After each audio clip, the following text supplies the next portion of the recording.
If you want to learn literacy, come spend some time with me. Let's talk about what's up, literacy learners.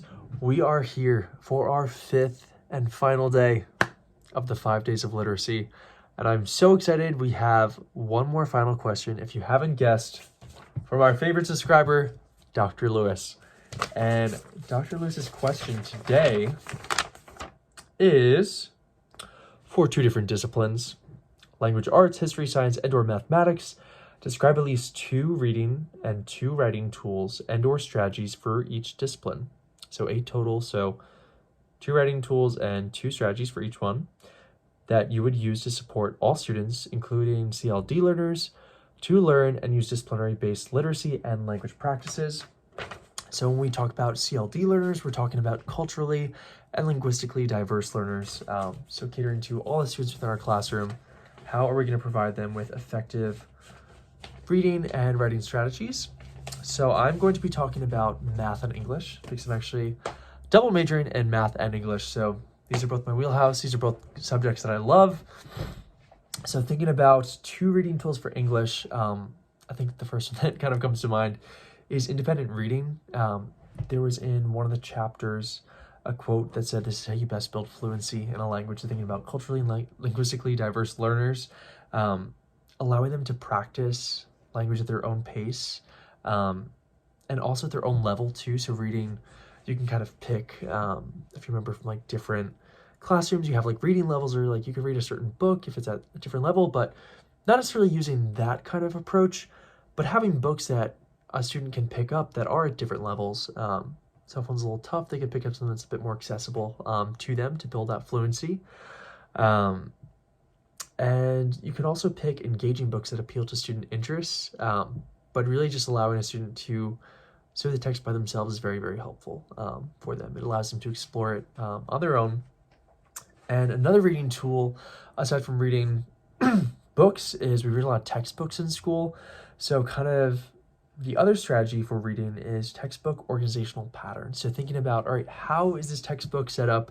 How is this author approaching the different ways that they are presenting this information? So are they approaching it analytically? Are they presenting an issue and then analyzing each thing about it?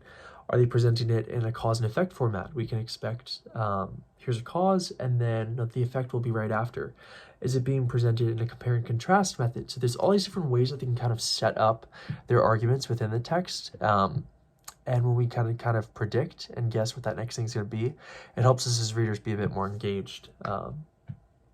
And so, yeah, so having that for CLD learners to kind of establish more expectations as you're reading a text, make them a little bit less intimidating, especially textbooks where there's like a whole bunch of text and it's super tiny print and it looks like a lot. Any way to make that a bit more accessible for students is super awesome. Now, 2 writing tools for English language arts. One of them is the iSearch paper. So what I really like about this one is it's governed by student inquiry and your natural curiosity. So basically, just like it says, iSearch, students come up with a search focus that they want to really focus on. So something that they're interested in, whether it's sports, music, anything in pop culture. It may pertain to a different school subject. It may pertain to history, science, I don't know, even like family lineage, family stories, anything like that. But they get to pick that focus, and then from there, they plan this investigation. And then after they search, they reflect on it. But what's really cool is that from the start, after they do their search focus, they kind of think, all right, why am I interested in this? Why do I want to pursue this topic? And then they pursue the topic and then think about, all right, here's what I learned from this topic. And I think it really fosters a community of lifelong learners. And I think anytime that students are able to write about something that they are interested in, they seem to succeed a lot more because we're able to write what we know. That's when we always do our best. And another writing tool for English language arts is character logs. I think this is a really cool one where you get to take on the perspective of different characters in a book that you're reading. So for example, if you're reading The Great Gatsby, you could do a character log from the perspective of Mr. Gatsby himself, Jay Gatsby, and you talk about your longing for Daisy and how you are throwing all these big parties to attract her back to you and your long lost love, all these different things. where you can kind of focus on the main characters, or you can also focus on Nick Carraway, the narrator, what his perspective is on it. But I think what would be really cool with this one too is if you have a shift and kind of do more of like the antagonist, if you have like Tom Buchanan or someone who isn't the most favored character, do a character log, and you can kind of see the difference of perspective and the difference in how the character might change throughout the text, how they might be feeling in different situations. I think that's a really good one to help students understand different texts. And with math, we have 2 reading tools I'm going to talk about. One of them is morphology. So this is one looking at a word thinking, all right, what parts of this word might I know? And a lot of that goes back to etymology, so using Greek and Latin roots to understand those different words, and that comes into play a lot in science and mathematics. I think, once again, anytime you can have students predict what will be coming next, they're usually a bit more receptive. So if they understand some of the Greek and Latin roots for numbers, knowing mono, bi, tri, that'll help you figure out, all right, how many terms there are going to be in a monomial. There's 1 term in a monomial because mono means 1.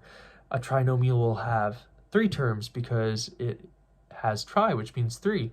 So different things like that I think were very helpful for students. Also knowing those number prefixes will help them for geometry with shapes. So knowing, all right, how many sides is a pentagon going to have? Well, pent means 5, so that means a pentagon will have 5 sides. And other reading tool for math is recognizing brick and mortar words. This is what I kind of talked a little bit about in some other texts, other videos. So recognizing, all right, what are those brick words, those flashcard words that I really want to hone in on that are very specific to what we're talking about right now. That's a new word to me. But there's also those other words that might be new or kind of have popped up a couple times, those mortar words that are those words that kind of stitch everything together, especially in math, as there's a shift toward more word problems. Those are kind of coming up more and more, those mortar words. And I think as far as culturally and linguistically diverse learners, if they're able to recognize those and kind of seek out different definitions for those, I think that'd be very helpful for them. And then 2 writing tools for math. So one of them is math journals. This is actually something that my host teacher does in my practicum. So what this does is you track your thinking throughout the math lessons. So this could be different summary notes. This is where you put your notes. But what's most important about these is that each day you do a daily reflection. This can be different questions, personal thoughts, vocab, anything like that. That's just kind of your reflection on the lesson. And it helps you kind of think more thoughtfully about the content. It helps you kind of write down questions if maybe you didn't understand something, you want to ask a question the next day.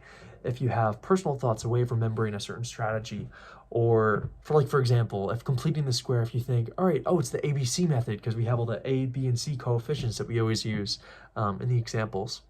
Things like that make it a bit more personalized and help track your understanding of the material is what those math journals are all about. And lastly, we have Cornell Notes, which is the 2-column notes. So that left column can be key questions, words, or ideas.